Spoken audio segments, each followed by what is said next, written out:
Hello, I'm Kenneth Reese, the founder, owner, operator of WataugaOnline.com. And today is Monday, December 20th, Christmas week. And the holidays are in full swing. And I'm glad to be joined today by Watauga County Schools Superintendent, Dr. Scott Elliott. It's been several months since we have done a Zoom information session, I like to call them, not an interview. And really, that's my fault as much as anybody's, because I wanted to do one once a month.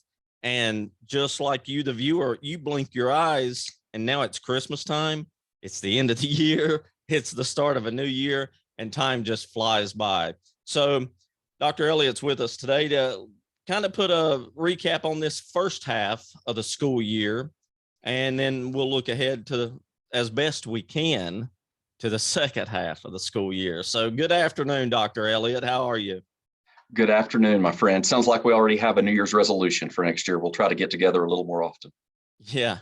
Well, there's a lot going on. So I will, I guess we should start with the more, it's not a popular topic, but still COVID-19. Things are changing. The terminology's changing. Even 3, 4, 5 weeks ago, most of us had never heard of Omicron. Some of us are still trying to learn how to pronounce it. So let's kind of talk about where the school system stands now with COVID-19 and Omicron and all of these other variants to come. Well, yeah, thank you. And good afternoon. It's good to see you. And it is hard to believe that the school year is already halfway over. And it's also equally hard to believe that we didn't miss a day of school. We definitely need to mention that. Yeah, barring some surprising freezing fog, weather has been on our side this year. But I want to just, begin, as I always do, by saying thank you to our students and to our parents, to our teachers, and all of our staff members for just working hard, being perseverant, resilient, and doing what it takes to keep everybody safe and healthy and to keep schools open. As we're seeing other schools around the state moving classrooms back into remote instruction, or moving schools from mask optional back to mask required. We've been able to stay pretty steady throughout the first half of the school year. And while things are different, COVID is still here and with us and kind of looms over a lot of things in our lives. Our goal this year was for students to be able to experience school as normally as possible. So, I know, your daughter and my kids have been able to participate in their band concerts. We've had theater performances. We've had full athletic seasons so far. It's actually flu recently that's had a little more of an impact on some of the kids' abilities to participate. But we've done almost all of the normal things. Kids going on field trips, going to the ski mountains, even with the weather that we've had. And yes, they are still in masks. The Board of Education is required to meet and vote monthly on that mask requirement. But there's a lot that we have learned since the beginning of all of this about what to do, what we don't need to do, and how to keep schools open. And I think even through all of the frustrations and maybe even some of the uncertainty, I hope we can all kind of step back and appreciate what we've been able to accomplish. And I'm grateful to everybody for all the hard work to make it possible. Yeah, and it is easy to forget how hard the year 2020 was, because it's in the rearview mirror now, a full year in the rearview mirror. And so it's easy to forget about the struggles and how far we've really come. There are some changes now. As I mentioned at the top of this broadcast, today's Monday, December 20th. We are filming this right after a news conference in Raleigh happened with Governor Cooper and Dr. Cohen and the incoming director of DHHS. So they're talking a lot about Omicron, and there is a new testing mechanism or way to test that could impact schools. Am I wording that correctly? Let's talk about that a little bit and kind of let the viewer in on some of this new language that's coming out. Yeah, no, you're exactly right. I just also listened in on that press conference, and I'm hoping that the reality is not going to be as is projected. We heard Secretary Cohen say that modeling shows that we may hit our peak of Omicron, that's how I say it, Omicron infections by the middle of January. We're also seeing reports today that, where we first heard about this being detected in South Africa, maybe have already hit their peak, maybe are already beginning to see declines in cases, consistent with everything that we've heard about it being a rapidly spreading and hopefully mild, we hope, mild form of the virus. But of course, it's what's on all of our minds about, being as protective and cautious as possible, especially with our vulnerable loved ones over the Christmas holiday and being able to come back to school in the new year.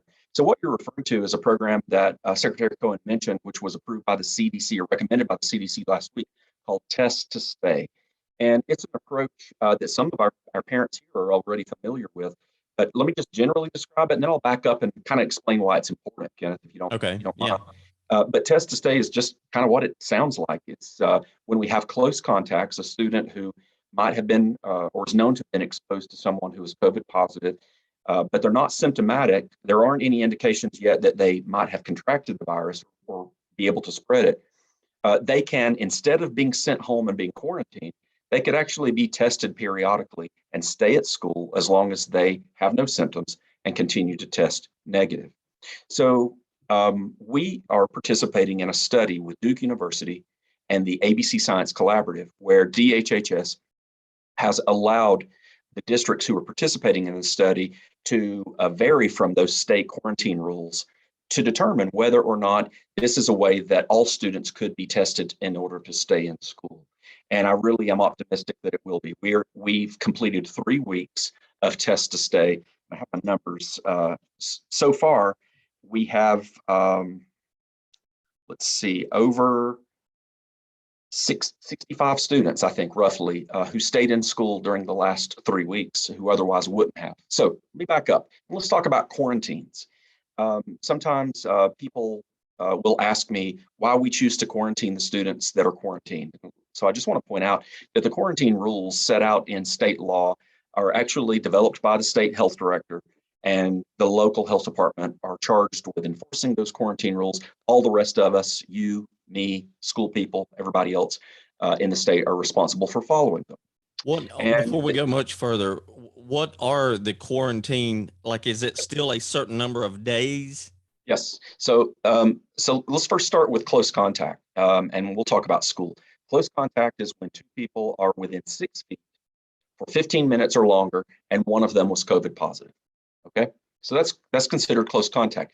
And if you're close contact to a COVID positive person, the state quarantine rules say you're supposed to quarantine for up to 14 days. Okay. Yeah. There's an exception to that, which is after day 5, if someone still has no symptoms and tests negative, they can come back to school after the 7th day. But even that's still possibly 7 days or 5 days of school in a week that a student might miss. So there are some exceptions to the quarantine rules, and this is really important for people to know. And some of them have actually changed recently. So if, let's say you and I were in school and I was, it turns out later we found out that I was COVID positive, and you and I were sitting together in class or sitting together across the cafeteria table from each other at lunch or on the ball team together. There are some, I would be quarantined, of course, I'm COVID positive, but the question would be whether or not you have to quarantine. So there are some exceptions. One is the close contact vaccinated? If the close contact is vaccinated and is not showing any symptoms, they don't have to quarantine. The second is, have they had COVID in the last 90 days? If they've had COVID in the last 90 days and have no symptoms, they don't have to quarantine. The third is, do they have a test that shows that they are positive for COVID antibodies? And is it dated within the last 90 days? If they have a COVID antibody test that's positive within the last 90 days and they have no symptoms, they don't have to quarantine. And then here's where the mask part of this whole discussion becomes so important. If I was wearing my mask and you were wearing your mask and you have no symptoms, you also don't have to quarantine. That's not our rule. Those are the state quarantine rules. And that's why there's been such a big deal made about masks. Because when masks come off, if you and I are together, not wearing a mask, I'm COVID positive, and you're within 6 feet for 15 minutes or longer, then you have to quarantine also. Now, let's say that you're in that case where both of our masks were off. You've not been vaccinated. You don't have, haven't had COVID. You haven't gotten a positive antibody test in the last 90 days, and you would have to go home for 7 to 14 days. Your parent could choose, and the parent has to agree to do it, to have you tested at least twice within that 7-day period. As long as you're negative, you get to stay at school. So that's what the governor and the Secretary Cohen and the CDC were talking about. Test to stay. Test negative, stay at school. I believe that as we see an increase in cases due to Omicron, and or as the Board of Education considers when is the appropriate time to be mask optional, which they stated in their last meeting they are hopeful to do, and we have more possible close contacts. Until those state quarantine rules change, this test to stay is going to be a safety net for keeping more kids in school. I hope that was a little bit clear. Yeah. Oh, yeah. Yeah. Very much detailed. So again, how long has test to stay been in the school system? We've been doing it in Watauga County schools for 3 weeks, the 3 weeks prior to, and I didn't get my last week numbers down, but I think we had about 32 last week, about 22 the week before that, and 13 in the first week is our number. So over 60 students who would have had to quarantine were able to stay at school as a result. Now, we had some parents who chose not to, maybe either because it was right before the Christmas vacation and it wasn't going to have much of an impact, or they're a little bit skeptical and this is new and they're not really sure what it all means. But I also want to point out something else really important, which is it's only for in-school close contacts. The vast, vast majority of the close contacts that occur and the positives that occur are happening outside of school. So what we're hoping by participating in this study with Duke University is that they'll be able to collect enough data to be able to show that it's safe. And then in the next phase of the study, I believe that they will look at outside of school close contacts and being able to test those children and keep them in school. And I just want to iterate again that I am not a medical expert. I'm not a doctor. I'm trying to understand and learn all of this just like every other parent is doing. But for me, the focus is on keeping our students in school and keeping our staff in school so that we can keep our schools open. And I would recommend to the viewer too, obviously we've referenced the press conference that the governor had prior to us filming this. You can go back and see the replay of that on WataugaOnline.com because there's a lot of questions from reporters and they were even bringing up how the definition, if you will, of vaccinated will change over the course of weeks and months. And we won't get into that here, but that's due to Omicron too. So we won't, but I do want to answer a question that is very common among parents, which is they are concerned that the school system is going to require their children to be vaccinated. And while we have a fairly high vaccination rate for our children, in the ages of 5 to 11 years old, I think we are the 4th highest in North Carolina vaccination rate. But I just kind of want to reassure people that the Board of Education has made no mention of requiring vaccines, nor do I believe that they have the legal authority to do that. Now, I'm no attorney and I'm no doctor, but all of the other immunizations that are required of children are either in state legislation or through state legislation, the state medical director has a process for recommending those vaccines. The local Board of Education doesn't determine which vaccines are required and doesn't have the ability outside of the law to be able to enforce it. I would say the same for us as an employer. There's this lawsuit that's making its way through the courts right now about the federal mandate for employers with 100 or more employees, and we have 720 employees. Otherwise, we have no desire to require that our employees are vaccinated. We have over 90% of our employees who are vaccinated. I continue to recommend the vaccine. I also recommend that parents go to the CDC website, go to the manufacturers of these vaccines website, look at the known risks, look at the side effects, look at the statistics that have been collected, talk to your medical provider and doctor and determine if that vaccine is the right thing for you and for your children. But there is no plan to require those vaccines. Now, just remember again that the vaccine is one of those 4 criteria for opting out of quarantines. And that's why very often we talk about it a lot, because it is a way to keep kids in school. And another term that we're hearing more and more about, and the governor and Dr. Cohen mentioned today, is boosters. And they are really pushing now for folks to get their boosters. So you're Right. going to hear a whole lot more about that. Um, it's kind of interesting that we're talking about this right now, and that press conference was just before us because it is the holiday season. Folks are traveling. Schools are out for 2 weeks. Is that right? 2 weeks Right. exactly, I guess. So not only in schools, but also in general public too, you're going to hear these Omicron numbers go up. How much will they? We don't know, yet to be seen. So the other bottom line too is, I mean, this is not going away anytime soon.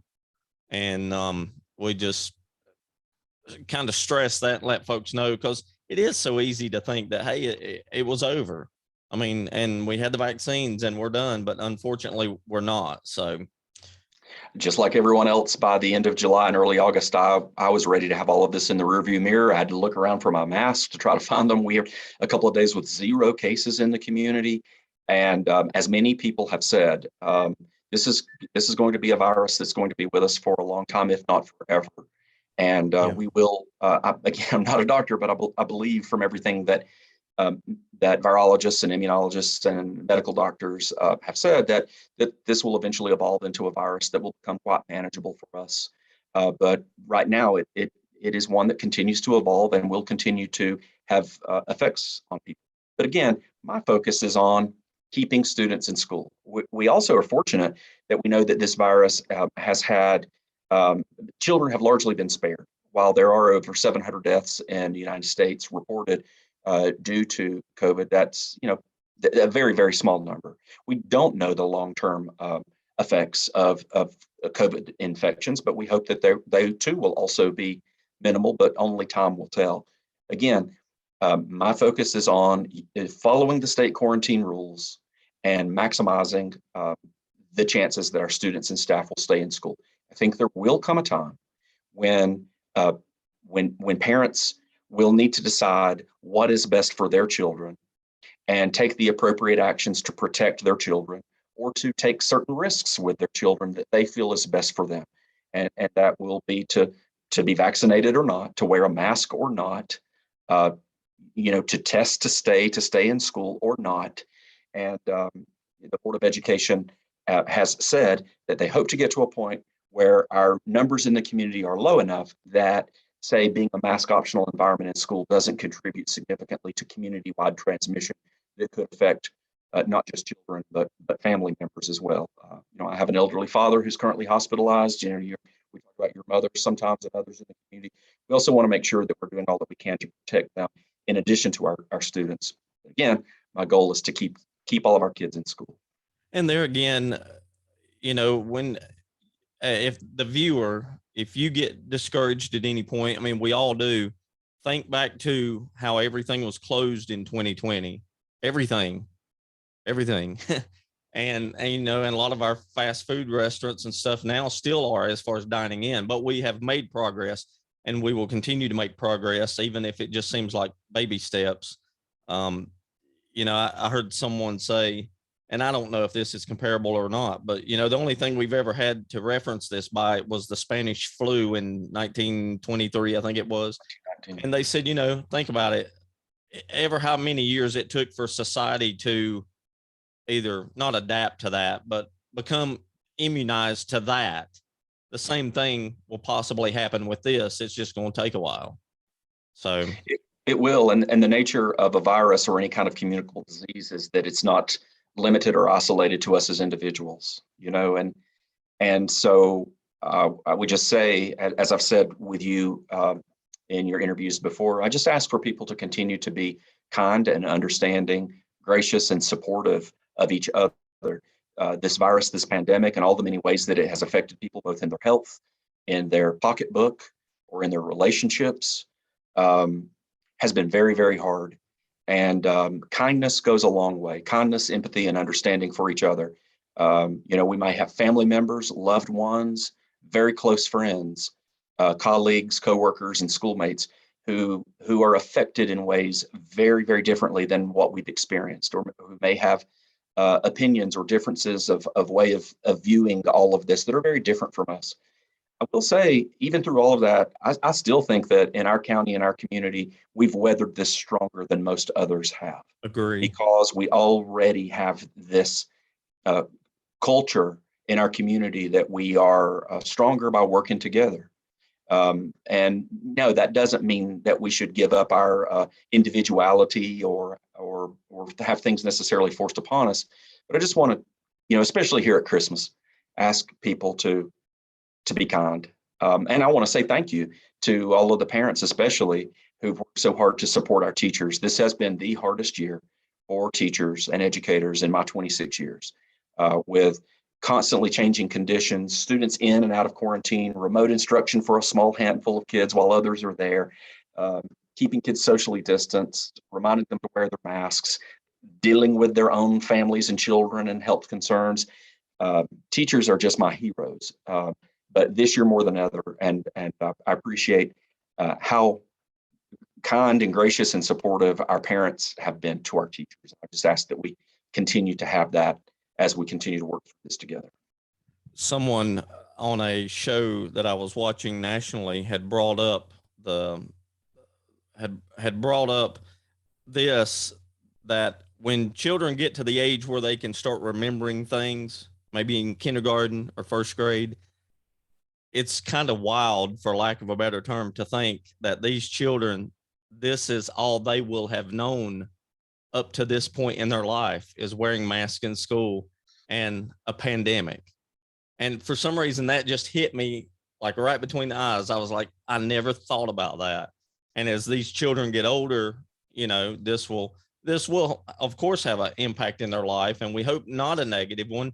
But that was just really profound for me to listen to. Well, I think that there are markers for every generation that sometimes define these generations, whether they be wars or pandemics or cultural or political change or advances in technology. There's no doubt that our children will be shaped by their pandemic experiences. And I hope and want to believe that they will be shaped positively. If you come into our schools and see what our students are doing, it's just absolutely amazing. The work that they're doing. I wish that they weren't in masks. And I know that there are some ways in which their experiences are limited because of masking and their, interpersonal communication, though, they're still children and they're still finding ways to interact with each other and to overcome that. So I also think that all of these markers of generations also make those generations stronger.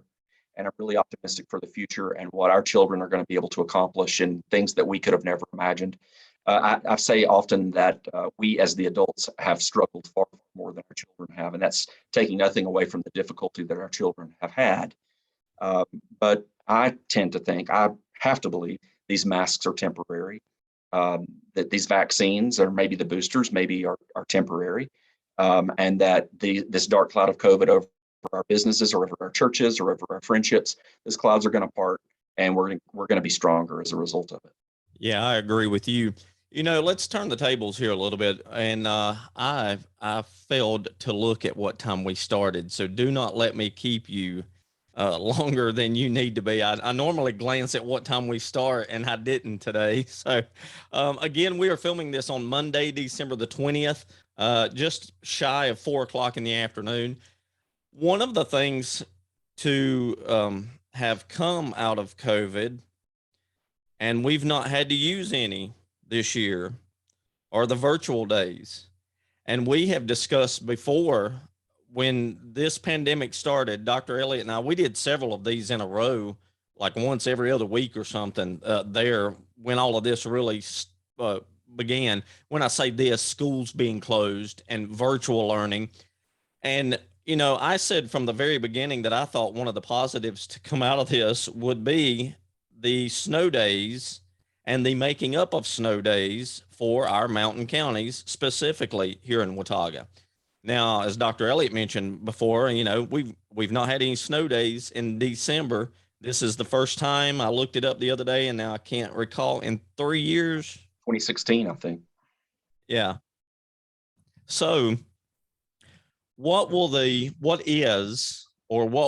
policy be going forward? Because there is no way even in this warmer climate, that we're going to dodge snowfall. There's just no way. So what are the steps moving forward for this as we come back from the holiday break about when will be a virtual day and when will not? My Well, I hope daughter we asked don't. me that the other day, by the way, because she's dying to play in snow. I was going to say the same thing. I hope we don't completely dodge the snow because that's part of the uniqueness of living up here.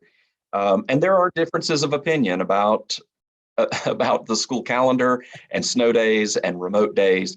And my approach to this is to keep it all in balance. Not every snow day will be a virtual school day, but we will use remote instruction in order to maintain consistency and momentum of instruction.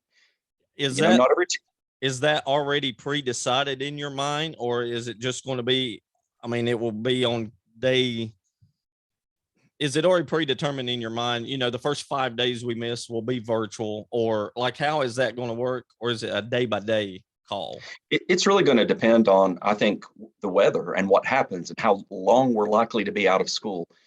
Generally, in my mind, I think, and now don't hold me to it because who knows what will happen, but probably the first day that we have will be an optional teacher work day to give our teachers time to be able to prepare and plan. But after students come back from the Christmas break, I know some schools collected their laptops so that they could have them charged up and ready to go, and those will get distributed back out again. I say to parents, generally be prepared that if we miss school, that we'll have a day of remote school, and we can have up to 15 of those under the current school calendar law for this year. And I think it is still to be determined whether or not long-term going forward, we'll have that flexibility.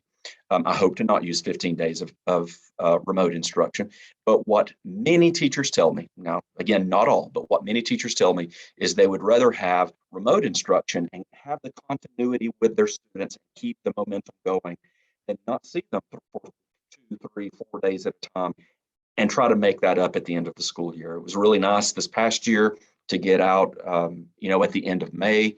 But we also, there are times that we're just going to have a snow day, and everybody needs a snow day every once in a while. But we're in the business of education and helping children to grow and learn.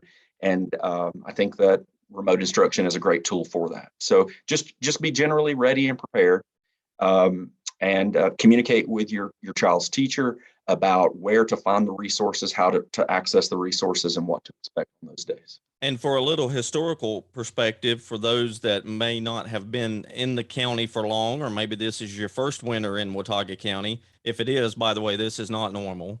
Oh, This is not normal. And generally, when this happens, these warmer Decembers, and we don't miss a day, usually those first 2 weeks of January, we get bitter cold and ice. I think your first year, even, or maybe your second year, we canceled practically 2 entire weeks of school, and it was more due to ice and bitter cold than it was snow. right. Also, on average, the Watauga County school system misses about 22 days. Is that still, well, Between 15 to 20 days a year. yeah, due to weather, due to winter And weather. Let me be specific about that, because sometimes flooding events, you have to close schools, but due to yeah, winter weather. here we are at the end of December. I've checked roads more for flooding potential this year than Mhm. for ice and snow conditions. Yeah, so we also average 30 to 40 days a year of interruptions between 2-hour delays, early releases, and either full days out or remote instruction is just part of. People disagree, but it's not just Watauga County, Ashby, Allegheny, Mitchell, Madison, Yancey. All of us, border counties deal with this. It's just part of the uniqueness of living here. But back to your original question, remote instruction, which is an outgrowth of our COVID experience for sure, it just gives us another tool, another thing we can do to try to help support our students and give us some options. And I bring that up specifically, correct me if I'm wrong, we were still using virtual school at January, the start of this January 2021 is what I'm trying to say. We were still in mostly all virtual learning, right? We didn't go back to in-person school till the fall. So So we started. this would be the first winter that we are using or could use virtual learning, and it's Yeah, not the primary way that we are educating our children. I know that sounds for most convoluted. kids. Yeah, it seems like 10 years ago now, doesn't it? Yeah, yeah. But we started, the Board of Education started the school year for the first 9 weeks all remote, with the exception of our pre-K and self-contained. That's right. See, children look with how fast disabilities. I've forgotten that. Yeah.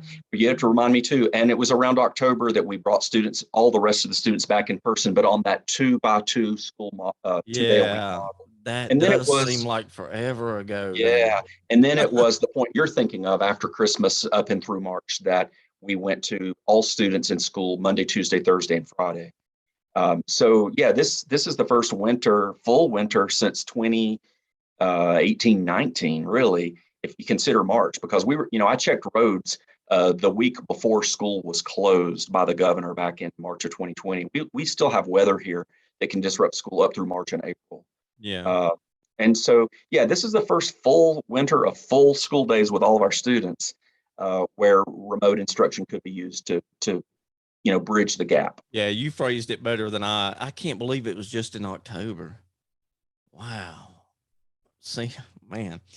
All right, so I've kept you longer than I wanted to, but we have touched on some important topics. So what one more quick thing before you can do a recap on whatever we need to talk about for the coming up after the break. Give me a quick recap on where the new Valley Crucis School stands. We're excited. We're moving forward. Folks in the Valley probably noticed the boring that has been going on down there. We're taking the core samples for the footprint of the foundation for the building. And that is a part of putting together construction documents and a bid package that will go out to general contractors to bid on that. And we hope in 2022 that early in 2022, we'll have those bid packages out. Now, this is going to be managed by the county and the county manager, but we're certainly, very involved in the process. We could see construction begin by the summer and fall, with projected completion in late spring or summer of 2024. Now, we have some drawings that were presented to the Valley Crucis Historic Preservation Commission, and have the certificate of appropriateness to make sure that the look, the materials, and the style of the building are consistent with the culture and history of the valley. And so far we're on track for that. It should be determined what the bids were going to come in at, or what the projected construction costs will be, and what other adjustments we might need to make in the design in order to work within a manageable budget for our commissioners. So while we're on this, I just have to put in a plug here for the Department of Transportation, who has been really great to communicate with us about the widening of the 105 and the replacement of the bridge down at the intersection of Broadstone and Highway 105, which is going to be, could be beginning as early as next month, with the moving of the utilities, power lines, and cable, phone, gas, all of those kinds of things. Maybe the gas line doesn't come down that far, but anyway, utilities, then some blasting that is going to occur. And I would just encourage you to keep your eyes and ears open for intermittent closures of the road on 105 right there in the area of the bridge and Broadstone Road. And obviously, when I know about those, I will be putting those out across all of my social media outlets. Yeah. Just like I did for the Blowing Rock project when that was being four-laned. And also selfishly, because I do live here in Valley Crucis, and I'll need to know when not to go to Boone. That's right. That's right. But I mentioned that on the tail of this conversation, because it will also impact the construction of the school, which will be happening kind of overlapping at some time. But looking forward to moving forward with the Valley Crucis School. Also looking forward to moving forward with some other renovation projects at our other schools. The county commissioners continue to invest regularly, annually, in renovation. And we also have some great news that came to us in our state budget for making us eligible for some school construction funds. Won't be a lot, but we previously never qualified for them before. So, several $100,000 a year, I think maybe 300,000 in one year, 500,000 in another year, to be able to do some upgrades to our other schools as well. Well, that's fantastic. There again, another note for you, the viewer. You heard Dr. Elliott mention the Valley Crucis Historical District. I'll just say this: Valley Crucis is the only part of Watauga County that has a historical district commission in place.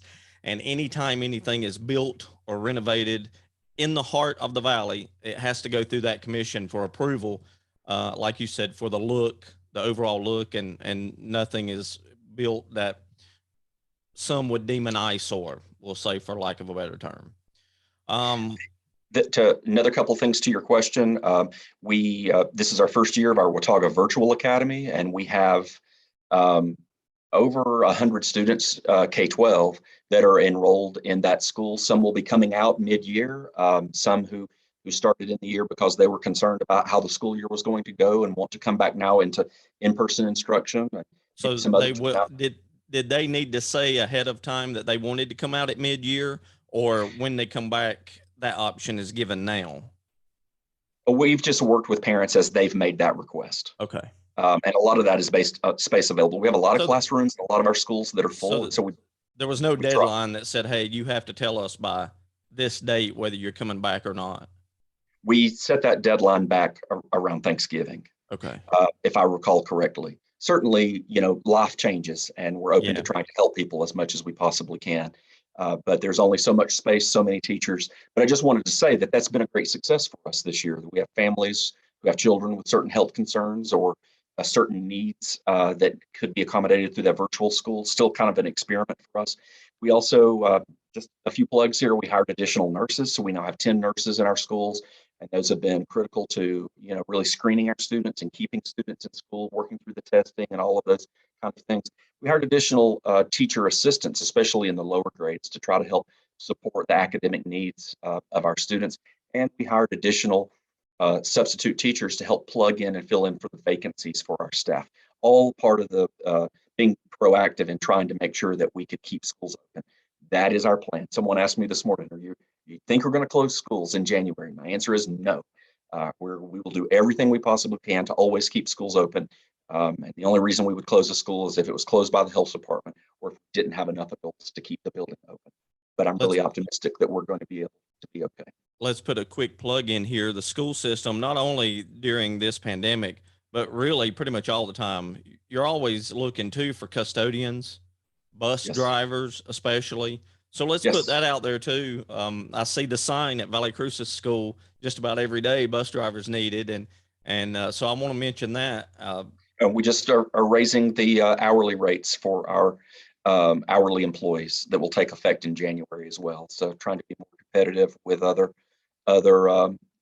places that are also struggling to hire people. They're always looking for responsible bus drivers, cafeteria workers, custodians, teacher assistants. We have state benefits for full-time employees, great wages, and I think a pretty great place to work and to get to be around kids. So if you're interested, give us a call, look on our website. All right. What would you like to leave us with in closing? We're approaching almost an hour of this, I think, already. Time flies, but a lot of good information that we wanted to get out there about what has happened during the first half of the school year. And now with the second half coming up, the students go back January 8th, 4th, I believe. Yes. I'm not sure what day today is, but yes, Tuesday, the first week of January. All right. What do I want to leave you with, Kenneth? I just want to say Merry Christmas to everyone and how sincerely grateful I am for this community. I want to say a special thank you to our parents, who have been so supportive and encouraging to our teachers. And I'd ask that you continue that. Also recognizing that often all of this has been very frustrating for parents who might want for certain decisions to be made or different decisions to be made. And I just appreciate you sticking with us and continuing to be supportive even when we don't always agree. I want to say thank you to our teachers and to all of our education team. They're just amazing, absolutely amazing. My children, I often talk about them, are in the school system. I wouldn't rather than be anywhere else be taught by any other teachers than the teachers in this school system. I'm very proud of them, very grateful for them, and for this whole community, our business community, volunteers, churches, and other organizations. Thank you for supporting us and for helping us to continue to love these students and help them to grow and learn. I'm optimistic for 2022. I think that there are great things to come, and I think that we can already begin to see the light at the end of the tunnel and positive things to come. So I just want to say thank you and Merry Christmas. Well, thank you so much for your time today. It's rare to be able to have you for almost an hour because you're such a busy guy, but I appreciate the time. And for you, the viewer, I always appreciate the positive comments. We always get a lot of good comments saying thank you for doing that, and folks being kept up with what's happening in the schools. Dr. Scott Elliott, Superintendent of Watauga County Schools. Thank you, good sir. I'm Kenneth Thank you. Reese, the founder, owner, operator of WataugaOnline.com. Everyone, happy holidays. Stay safe. We'll talk to you soon.